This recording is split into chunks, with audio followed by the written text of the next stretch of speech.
If anyone has ever tried to tell you that you've changed, they're right.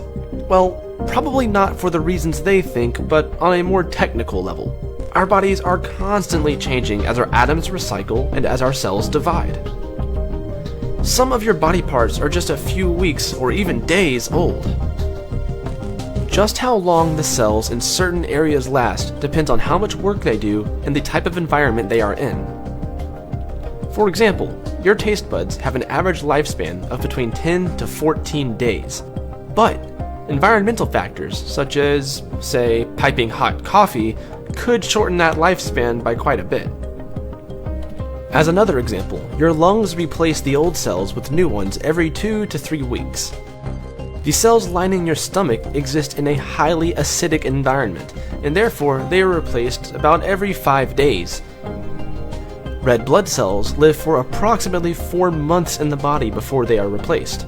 On the other end of the scale, some cells take much longer to regenerate.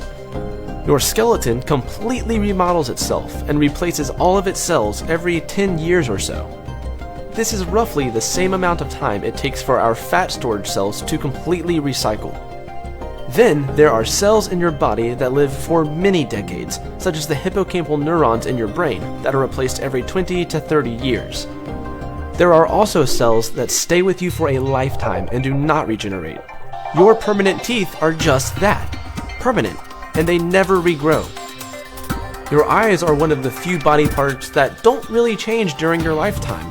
The only part that is constantly being renewed is the cornea, which is the top transparent layer. Neurons in the cerebral cortex, the brain's outside layer that governs memory, thought, language, attention, and consciousness, stay with us from birth till death. Until recently, it was thought that the heart couldn't renew itself.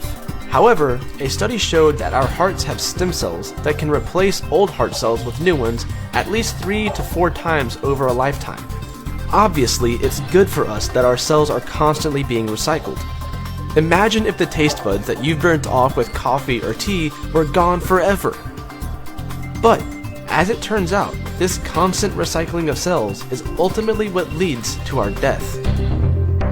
As our cells divide, information in our DNA is slowly lost over time. Everyone is familiar with this concept, but you may know it by another name: aging. Eventually, cells divide themselves to a point where they can no longer continue, and they start to die. Over time, the dying cells outnumber the dividing cells, and our bodies slowly start to deteriorate on a cellular level.